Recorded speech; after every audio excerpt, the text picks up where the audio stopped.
Hi friend, good morning. সকালে সকালে tiffin করে একটু বাইরে দাঁড়িয়েছি। দেখো আমাদের তুলসী গাছটা একটু প্রাণ ফিরে পেয়েছে। বৃষ্টি হয়ে পাতাগুলো খুব সুন্দর হয়েছে দেখো। আর আমাদের এখানে খুব ছায়া এই গাছটার জন্য। দেখো এই গাছটার জন্য। এটা কলকে ফুলের গাছ। সকালে আমাদের টিফিন খাওয়া হয়ে গেছে। আর ওই টাইমটা আমি এলবি চালিয়ে রাখি, তো ওই জন্য আমি তেমন কথা বলতে পারি না। এখন রান্নাঘরে যাব, দেখি কি রান্না করি। তো আমি আজকে একটা মাছ করব। জানি না তোমরা খাও কি না, আমি জানি না। দেখো আমাদের টুটা ফুটা ঘর, দেখো এই পুরোটা এদিকে, এই ওই কোণা থেকে এদিকে এই কোণা পর্যন্ত, এই পাঁচিল পর্যন্ত আমাদের বাড়ি। আর ওই সামনের বাড়িটা দেখো, ওই বাড়িটা আমার একদম প্রিয়, আমার একটা বোনের বাড়ি, মানে দেওরের বউ। ওদের বাড়ি ওই গাছটা হচ্ছে কারি পাতার গাছ, জানো। ওই বাড়ি থেকে আমি কারি পাতা নিয়ে, এই যে কারি পাতা নিয়ে, তারপরে গ্যাদাল পাতা আছে ওই বাড়িতে। তো চলো আজকে কি রান্না করব দেখি। কালকে আমি আজকে যে ভিডিওটা আমি পোস্ট করেছি, ওই ভিডিওতে আমি বলা হয়নি, আমি একটা পেঁপের একটা সুন্দর তরকারি করেছিলাম, দারুণ লেগেছিল, দারুণ, এক কথায় বাও। আর তার সঙ্গে মুগের ডাল সেদ্ধ ছিল। মুগের ডাল সেদ্ধ তোমরা খাও কি না আমি জানি না। মুগের ডাল সেদ্ধ ছিল, আর ছিল আলুর চোখা। তো বন্ধুরা, রান্নাঘরে চলে এসেছি। এদিকে কড়াইয়ে তেল বসিয়ে দিয়েছি, আর এদিকে আমি কেটেছি এটা পুঁই শাকের ডাঁটা, এটা কচুরমুখী, এটা কাঁঠালের আঁঠি, আর এটা বেগুন, কুমড়ো, কাঁচা লঙ্কা চেরা আছে, বরবটি আছে, বেগুন আছে, সব আছে।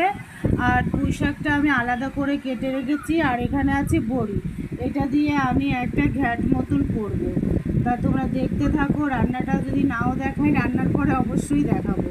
তা বন্ধুরা, তোমরা কি বলতে পারবে এটা কি মাছ? তা আমি বলে দিচ্ছি, এটা শঙ্কর মাছ। জানি না তোমরা খাও কি না, তবে আমার এই মাছটা খুবই ভালো লাগে, আমি খাই। তো আজকে অনেক দিন পরে নিয়ে এসছে। আমি এটা ভালো করে লেবু দিয়ে ধুয়েছি, ধুয়ে তারপরে লবণ হলুদ মেখে রেখেছি। মাছটা আমি ওই কড়াইতে ভাজবো, এই কড়াইতে তরকারিটা করে নেব। তা প্রথমে আমি বড়িটা ভেজে নেব। ওই কড়াইটাও গরম হতে থাকুক, ওটা জ্বালাতে হবে অবশ্য। তো তোমরা দেখতে থাকো, সাথে থাকো, আর অবশ্যই তোমাদের রান্নার পরে দেখাবো, দেখতে থাকো। আর তোমরা ক্যামেরাটা কিভাবে ধরো আমি বুঝতে পারি না। আমি এইভাবে যদি ধরি তাহলে এক সাইড এসে যায়, তো আমি বুঝতে পারি না ক্যামেরাটা কিভাবে ধরতে হবে। আমি একবার টুম্পাকে জিজ্ঞাসা করেছিলাম, আমাকে কোনো উত্তর দেয়নি। টুম্পা মানে এটি ফ্যামিলি, যদিও আমার ভিডিওটা দেখে তাহলে অবশ্যই বুঝতে পারবে। তা তোমরা দেখতে থাকো, সাথে থাকো। এদিকে দেখো আমার সামনে ফ্যানও আছে, ফ্যানের নিচে বসে কিন্তু আমি রান্না করছি। আর এই মাছের জন্য আমি মশলা করে নিয়েছি। এখানে লঙ্কা আছে, টমেটো আছে, পেঁয়াজ, রসুন, আদা, সব কিছু যা দিতে হয় নর্মালিভাবে ওইভাবেই রান্না করব। তো তেলটা তো গরম হয়ে গেছে। প্রথমে আমি বড়িটা ভেজে নেব। একটু তেলটা কম ভাজা হয়েছে, দেখেছো? তো বন্ধুরা দেখো, বড়িটা আমি সুন্দর করে ভেজে নিয়েছি। আর ওই বড়ি ভাজার তেলে দিয়ে দেবো দুটো শুকনো লঙ্কা।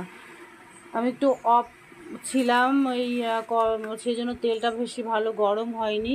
আর দিয়ে দেবো একটু পাঁচফোড়ন। আমি আজকে এটা একবারেই করছি। আর আমি বেশিরভাগ নর্মালি রান্না বান্না করি। আর কিছু কিছু মাছ আছে সেগুলোতে একটু মশলা না দিলে ভালো লাগে না বন্ধুরা, তাই মশলা দিই। কিন্তু আমি বেশি মশলাপাতি খাই না, আমার একটু তেলটাই বেশি খাওয়া পড়ে। তেলটা আমি কম দিয়ে রান্না করতে পারি না। তো এটা বেশ সুন্দর একটা গন্ধ ছেড়ে দিয়েছে।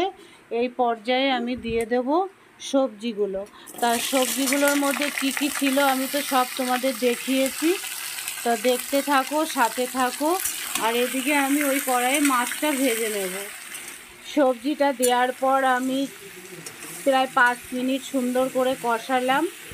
আর এই পর্যায়ে আমি দিয়ে দেব শাক কটা দিয়ে আরও আমি 2 মিনিট একটু কষিয়ে জল দিয়ে দেব। তারপরে বড়িটা দিয়ে দেব আর একটু ঢাকা দিয়ে দেব, সামান্য একটু চিনি দিয়ে দেব লাস্টের দিকে। ব্যাস হয়ে গেল আমার এই রান্নাটা। তো তোমাদের নামানোর পরে আর দেখাবো। তো দেখো বন্ধুরা, আমি সুন্দর করে মাছটা ভেজে নিয়েছি। আর এদিকে আমি মশলাটাও কষানো আমার হয়ে গেছে, অনেক সময় ধরে আমি মশলাটা কষিয়েছি। আর এই পর্যায়ে আমি সামান্য একটু জল দিয়ে দেব, কারণ আমি মাছটা দিয়ে আরেকটু কষাবো, ওই জন্য একটু জল দিয়ে দিলাম। ভালো একটা গন্ধ বেরিয়ে গেছে। তবে আমি আজকে মাছের মধ্যে কোনো গরম মশলা দিচ্ছি না, কারণ গরম মশলাটা খেলে আমার খুবই ঢেকুর ওঠে, ওই জন্য। তো এই পর্যায়ে আমি মাছগুলো দিয়ে দেব।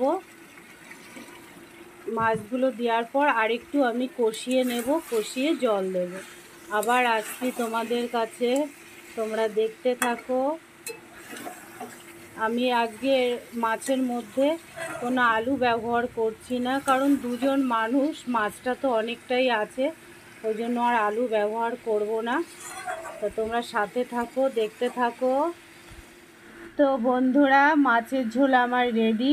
আমি পুরো রেসিপিটা দেখাইনি, এর মধ্যে আমি সমস্ত মশলা যা দেওয়ার দিয়েছি, শুধু আমি গরম মশলা দিইনি। আর এদিকে আমি একটু খেতে দিয়েছি, একজনকে টেস্ট করছি। আর এদিকে আমি করেছি এই যে ঘ্যাট, ওকে একটু ঘ্যাটও খেতে দিয়েছি। বলো ঘ্যাটটা কেমন হয়েছে? তো খেয়ে বলছে শর্মিলা অনেক ভালো হয়েছে।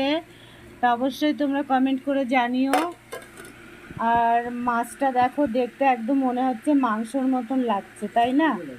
হ্যাঁ, মাংসর মতন দেখতে লাগছে, কিন্তু এই মাছটা খেতে আমার খুব ভালো লাগে, কাটা থাকে না তাই।